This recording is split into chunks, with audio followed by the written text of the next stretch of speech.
खिड़की के पास बैठी थी। बाहर तेज़ बारिश हो रही थी। मेरे हाथ में कॉफ़ी का मग था, लेकिन एक भी घूंट मैं पी नहीं पाई थी। उस टाइम मेरी आंखें धुंधली और चेहरा बेचैनी भरा था। मुझे एक पल का सुकून नहीं था। उस रात के बाद मेरी दुनिया और भी छोटी हो गई थी। मेरी हर सांस, हर ख्याल एक ही सवाल के इर्द गिर्द घूम रहा था। क्या राधिका जानती है? उसकी हर नज़र जैसे मेरी रूह में उतर जाती थी। पर क्यों? क्या वो मुझसे नफरत करती है, या उस नज़र में कुछ और भी है जो मैं देख नहीं पा रही हूँ? ये सोचकर मेरी आंखों से आंसू गिरने लगे। ऑफिस में भी मुझे सुकून नहीं था। हर जगह वो मुझसे टकरा जाती और राधिका की नज़रें जब मुझे देखती तो मैं बेचैन सी हो जाती थी। अगले कुछ दिन हमारे बीच एक अजीब सी खामोशी थी। वो मुझसे सीधे कुछ नहीं कहती थी, पर उसकी आंखें हर वक्त मेरा पीछा करती थी। मीटिंग में उसकी नज़रें जैसे मुझे बांध लेती थी। एक दिन मैं मीटिंग के बाद जल्दी से घर जा रही थी तो कॉरिडोर में राधिका सामने आ गई। उसने हल्के तंज भरे अंदाज में पूछा, इतनी जल्दी जा रही हो माही? मैं सिर झुकाकर बोली, जी मैम, बस थोड़ा काम बाकी है। राधिका इतनी धीरे से बोली जिसे सिर्फ मैं ही सुन सकूं। काम तो तुम्हारे दिल में भी बाकी है माही। मैंने चौंक कर राधिका की तरफ देखा, पर राधिका आगे बढ़ चुकी थी। मेरे चेहरे पर अजीब सा डर और अट्रैक्शन एक साथ आ गए। एक दिन काम पेंडिंग होने की वजह से मैं अकेली कंप्यूटर पर काम कर रही थी। बाहर तेज बारिश हो रही थी, लाइट थोड़ा डिम भी थी। अचानक हल्की आहट हुई। मैं थोड़ा चौंक कर और नर्वस होकर, कौन? सामने राधिका खड़ी थी। राधिका ने धीरे से पूछा, अभी तक घर नहीं गई माही? मैं संभलते हुए बोली, बस काम खत्म कर रही थी मैम। वो मेरे पास रखी कुर्सी पर बैठ गई और उसकी हल्की सी खुशबू मुझे उस रात की याद दिला गई। मेरा दिल ज़ोर ज़ोर से धड़कने लगा। राधिका फुसफुसाते हुए फिर बोली, माही, तुम्हारे आंखें बहुत कुछ कहती हैं। क्या तुम मुझसे डरती हो? मैं उसे देख रही थी। उसकी आंखें इतनी गहरी थीं कि उनमें डूब जाने का मन कर रहा था। मैं हकलाते हुए बोली, मैं अपनी बात की इज्जत करती हूँ। राधिका धीरे से हंसी, लेकिन उसकी आंखों में अजीब सी उदासी थी। मुझे लगता है तुम कुछ और छिपा रही हो। उसकी आवाज़ में कोई तंज नहीं था। वो मेरे बालों की एक लट को छूते हुए बोली। मेरी सांसें एकदम तेज़ हो गई। नहीं, ये डर नहीं है, ये कुछ और है। मैं कांपती आवाज़ में, मैम प्लीज़। उसकी नज़दीकी मेरा सारा कंट्रोल तोड़ रही थी। वो मेरे करीब थी, इतनी करीब कि मैं उसकी सांसें महसूस कर सकती थी। मेरे अंदर का डर और अट्रैक्शन एक साथ टकरा रहे थे। मेरा दिल मुझे उससे दूर जाने को कह रहा था, पर मेरे शरीर का हर हिस्सा उसके पास आने की गुहार लगा रहा था। मेरी सारी दीवारें टूट चुकी थी। मेरे दिल और दिमाग के बीच जंग छिड़ी थी, पर मेरा दिल राधिका के सामने हार चुका था। मैं लगभग कांपते हुए, मैम प्लीज़, मुझे जाना है। राधिका नर्म आवाज़ में, और उसकी आंखों में एक अजीब सी चाहत थी। मुझे लगा था माही, तुम अपनी ज़िंदगी का चैप्टर बंद कर चुकी हो। तुम्हारी आंखों में तुम्हारी कहानी का दूसरा हिस्सा साफ दिखता है। उसने अपना हाथ मेरे चेहरे पर रखा। उसके स्पर्श ने मेरे सारे तर्क तोड़ दिए। मैं उस पल बस खो जाना चाहती थी। मेरा डर खत्म हो चुका था। सिर्फ एक ही एहसास था, अट्रैक्शन। मेरी आवाज़ बहुत कमज़ोर हो गई। मैम, आप क्या जानती हो? राधिका मुस्कुराते हुए बोली, मैं सब जानती हूँ माही। उसका हाथ मेरे हाथों पर था और हमारी नज़रें एक दूसरे को देख रही थी। मुझे लगा वो उस रात का राज बताने वाली है, पर उसने ऐसा कुछ नहीं किया। वो मुस्कुराते हुए बस इतना बोली, माही, तुम मेरे लिए एक खुली किताब हो और मैं तुम्हारी कहानी पढ़ना चाहती हूँ। उस शाम मैं ऑफिस से निकली, लेकिन मेरा दिल राधिका के पास ही रह गया था। मेरा डर अब एक नई कहानी का हिस्सा बन चुका था। राधिका को सब पता था, पर वो चुप क्यों थी? क्या वो मुझे माफ़ कर चुकी थी, या ये सब एक और खेल था? उस रात के बाद मेरी दुनिया और भी छोटी हो गई थी।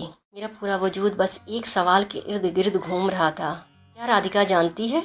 उसका हर इशारा, उसकी हर बात, मुझे लगता था कि वो उस राज की परतों को खोलना चाहती है। पर क्यों? क्या ये नफ़रत थी या कुछ और? उसके पास मेरे सारे सवालों के जवाब थे और अब मुझे उसके सामने जाना ही था। अगले दिन हमारे बीच एक अजीब सी शांति थी। वो मुझसे सीधे बात नहीं करती थी, पर उसकी नज़रें हर वक्त मेरा पीछा करती थी।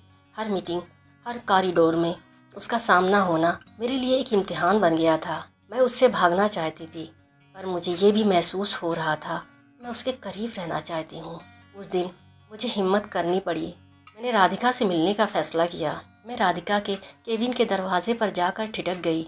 मेरा दिल मेरे सीने से बाहर आने को था। मैंने हल्की दस्तक दी और अंदर चली गई। राधिका अपनी कुर्सी पर बैठी थी। उसकी नज़रें मेरे चेहरे पर टिक गईं। राधिका मुस्कुरा कर बोली, आओ माही, मुझे पता था तुम आओगी। उसकी आवाज़ में कोई हैरत नहीं थी, जैसे वो इस पल का इंतज़ार कर रही थी। मैंने खुद को संभाला और सीधे सवाल किया, मैम, आप उस रात के बारे में क्या जानती हैं? राधिका अपनी कुर्सी से उठी और खिड़की के पास चली गई। वो शहर की रोशनी को देख रही थी। उसकी आवाज़ बहुत शांत थी। माही, तुमने अपना कॉलेज छोड़ दिया, अपनी ज़िंदगी बदल ली, पर मैं जानती हूँ तुम उस रात को नहीं भूली हो। और सच कहूँ, मैं भी नहीं भूली हूँ। उसकी बात सुनकर मेरी आंखों से आंसू छलक पड़े। मैं बस एक ही सवाल का जवाब चाहती थी, तो उस रात के बारे में आपको सब पता है, फिर आपने मुझे माफ़ क्यों किया? राधिका मेरी तरफ मुड़ी। उसकी आंखों में एक अजीब सी गहराई थी, एक उदासी थी। उसकी उंगलियों ने मेरे हाथों को छुआ तो मैं लरस गई। राधिका की आवाज़ में सरगोशी और गहराई थी। माही, क्योंकि मैं उस रात नशे में थी ही नहीं, मैं हर लम्हा जाग रही थी। तुम्हारी सांसें मेरे बदन से टकरा रही थी और तुम्हारे होठों की गर्माहट मेरे जिस्म पर पिघल रही थी। जब तुम्हारी उंगलियां मेरे बदन पर प्यार की रिदम से गुजार रही थी तो मेरी रूह तक कांप उठी थी। माही, तुम्हारे बाल मेरे सीने पर बिखरे थे और मैं चाहकर भी अपनी बाहों को कसकर तुम्हारे चारों ओर लपेट नहीं पा रही थी। वो हल्का सा झुकी और मेरी हथेली को अपने होठों से छुआ, लेकिन फिर तुम अचानक उठी और बिना कुछ कहे चली गई। माही, तुम्हारी खुशबू रह गई थी और तुम्हारा जिस्म, तुम्हारी धड़कन सब मुझसे छिन गया था। उसका जवाब सुनकर मेरे पैरों तले ज़मीन खिसक गई। मेरा गुनाह अब सिर्फ मेरा नहीं रहा था। राधिका की आंखें भीग गई। वो मेरे बेहद करीब आकर फुसफुसाई, माही, उस रात सिर्फ बिस्तर ही खाली नहीं हुआ था, बल्कि मेरी सांसें भी तन्हा हो गई थी। मेरा जिस्म अधूरा रह गया था और मेरी रूह तुम्हारे बिना नंगी सी महसूस हुई थी। राधिका ने एक गहरी नज़र से मेरी आंखों में देखा, फिर उसने कसकर मेरी उंगलियों को अपनी उंगलियों में फंसा लिया। मैं सन्न रह गई। मेरी आंखों में आंसू और राहत के भाव दोनों एक साथ आ गए।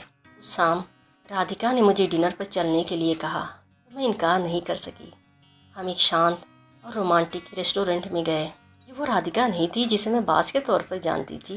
ये वो राधिका थी जिसे मैं कॉलेज में जानती थी और जिसे मैं अब जानने लगी थी। हमने खाना ऑर्डर किया और फिर एक दूसरे से बातें करने लगे। हमारी बातचीत ऑफिस के काम से हट कर थी। हमने अपनी ज़िंदगी, अपने सपने और अपने डर के बारे में बात की। मुझे डर लगता है कि मैं हमेशा अकेली रहूँगी। राधिका की आंखों में दर्द देखकर मेरा दिल पिघल गया। मैं जल्दी से बोली, राधिका, तुम अकेली नहीं हो। राधिका ने मेरा हाथ अपने हाथ में लिया। उसके स्पर्श से मेरे शरीर में एक सिहरन दौड़ गई। अब मैं जानती हूँ, वो बोली। उस पल मेरे अंदर का डर पूरी तरह ख़त्म हो गया। जो बच गया था वो सिर्फ एक गहरा एहसास था। रात काफ़ी हो चुकी थी। राधिका ने मुझे अपनी गाड़ी में घर छोड़ने का फ़ैसला किया। ये वो पल था जहाँ मेरे जज्बात काबू से बाहर हो रहे थे। मेरे दिल और दिमाग के बीच एक जंग छिड़ चुकी थी। गाड़ी में पूरी तरह से खामोशी थी, बस बाहर की बारिश की आवाज़ आ रही थी। राधिका ने अचानक गाड़ी रोकी और मेरी तरफ देखते हुए बोली, माही, मुझे ये पसंद नहीं है। मैं सक पका कर बोली, क्या मैम? राधिका मेरी आंखों में देखने लगी। तुम्हारे और मेरे बीच की दूरी, क्या तुम डर रही हो कि अगर तुम मेरे करीब आई तो मैं तुम्हें फिर से चोट पहुंचाऊंगी? उसकी बात सुनकर मुझे लगा कि वो मेरे दिल की बात पढ़ रही है। मैं हड़बड़ा कर, मुझे कुछ समझ नहीं आ रहा। वो सीरियस टोन में बोली, तुम्हें ये समझने की ज़रूरत नहीं है, बस अपने दिल की सुनो माही। उसने अपना हाथ मेरे हाथों पर रखा जो अभी भी काँप रहा था। उसके स्पर्श में एक जादू था जो मुझे अपनी तरफ खींच रहा था। मैं तुम्हें कभी नहीं छोड़ूंगी माही, तुम सिर्फ मेरी हो। उसकी आवाज़ में एक मालिकाना हक था जो मुझे अजीब सा एहसास दे रहा था। वो मेरे करीब आई और मेरा हाथ अपने होठों से लगा दिया। उस पल मुझे लगा कि मेरी सांसें रुक गई हैं। राधिका के उस कदम ने मेरे अंदर की सारी दीवारें तोड़ दी थी। मेरा डर अब एक नई कहानी का हिस्सा बन चुका था। राधिका को सब पता था और मुझे माफ़ भी कर चुकी थी, पर वो मुझे माफ़ क्यों कर रही थी? क्या ये सिर्फ अट्रैक्शन था या कुछ और? मेरे पास कोई जवाब नहीं था। मेरे घर के पास राधिका ने गाड़ी रोक दी।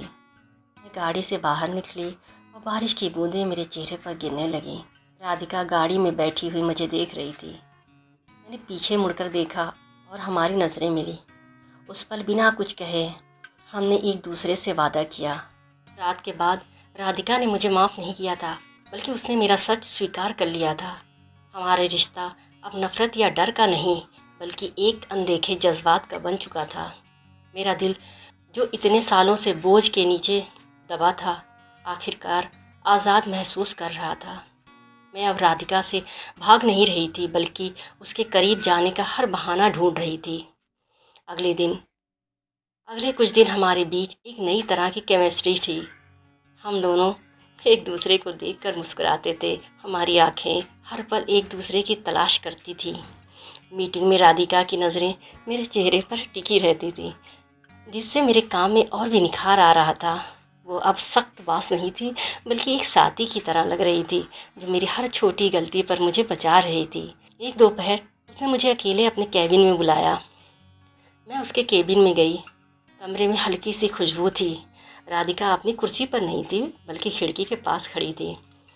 शहर की बारिश को निहार रही थी। वो मेरी तरफ देखकर बोली, तुम्हारे बिना एक प्रोजेक्ट अधूरा है माही। मैं उसके करीब गई। उसकी आवाज़ में वो कठोरता नहीं थी, बल्कि एक नरमी थी जो मेरे दिल को छू रही थी। मैम, मैंने कुछ खास नहीं किया। वो रोमांटिक होते हुए, मेरी आंखें हो माही, तुम मेरा दिल हो। उसके इस इजहार ने मेरे होश उड़ा दिए। मेरे होठों से कोई अल्फाज नहीं निकल रहा था। वो मेरे करीब आई और मेरे चेहरे से बालों की लट हटाते हुए बोली, माही, तुम्हारी आंखें इतनी साफ हैं जैसे उनमें कोई राज हो ही नहीं। उसके स्पर्श ने मेरे अंदर एक अजीब सी सिहरन पैदा कर दी। मेरे शरीर का हर हिस्सा उसके करीब आने की गुहार लगा रहा था। उस शाम राधिका ने मुझे फिर से डिनर पर चलने के लिए कहा। ये अब एक टीम डिनर नहीं था, बल्कि हम दोनों की पहली डेट थी। एक डेट जिसकी शुरुआत सालों पुराने एक रात से हुई थी। हम उसी रेस्टोरेंट में गए जहां हमने पहले डिनर किया था, लेकिन इस बार रेस्टोरेंट का माहौल बहुत ही रोमांटिक था। रेस्टोरेंट में हल्की रोशनी थी। टेबल पर एरोमा कैंडल्स जल रही थी। मैं और राधिका आमने सामने बैठे हुए थे। हमने खाना ऑर्डर किया, लेकिन हम दोनों की नज़रें बस एक दूसरे पर ही टिकी थी। राधिका ने धीरे से कहा, मुझे डर था कि तुम नहीं आओगी। मैं भी मुस्कुरा कर बोली, राधिका, मैं तुमसे दूर कैसे जा सकती हूँ। हम दोनों के हाथ धीरे धीरे एक दूसरे की ओर बढ़े। राधिका ने मेरे हाथ को पकड़कर पूछा, तुम हमेशा मेरे इंतज़ार में थी ना माही। उसकी आंखों में सच्चाई थी जो मेरे दिल के दरवाजे खोल रही थी। मैं बस उसके करीब और करीब आना चाहती थी। मैं धीरे से मुस्कुराई। हाँ, तुम हमेशा मेरे ख्यालों में थी। डिनर के बाद राधिका ने मुझे अपने घर आने के लिए कहा।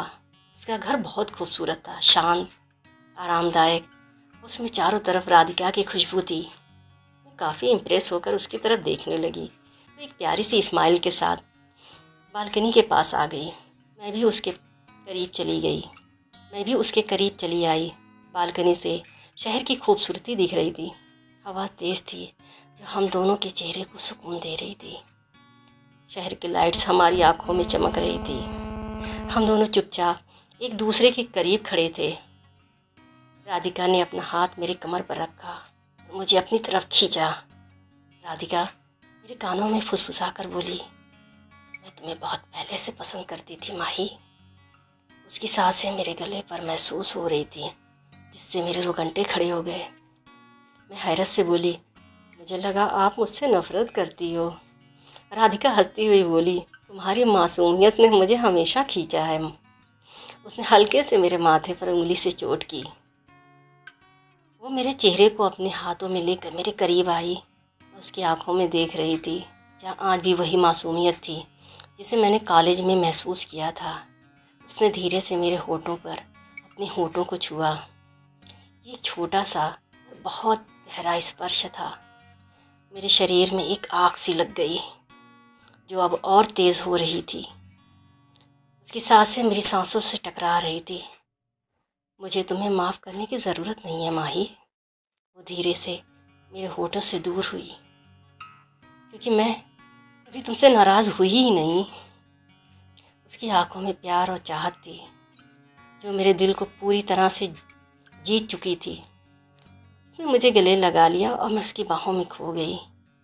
मेरे आंसू खुशी के थे जो उस रात के गुनाह को धो रहे थे। हम एक दूसरे में खोए थे। मैं मोम की तरह उसके प्यार की तपिश में पिघल रही थी। हम एक दूसरे में खोए हुए थे। हम दोनों की आंखें बंद थीं। आंसू और मुस्कान साथ साथ थी। उस रात मैंने राधिका की बाहों में ऐसा सुकून महसूस किया जिसने मेरे पास्ट के सारे डर और बोझ को ख़त्म कर दिया। हमारा रिश्ता अब नफ़रत और डर का नहीं रहा। ये प्यार था, सच्चा, गहरा और अनकहा प्यार।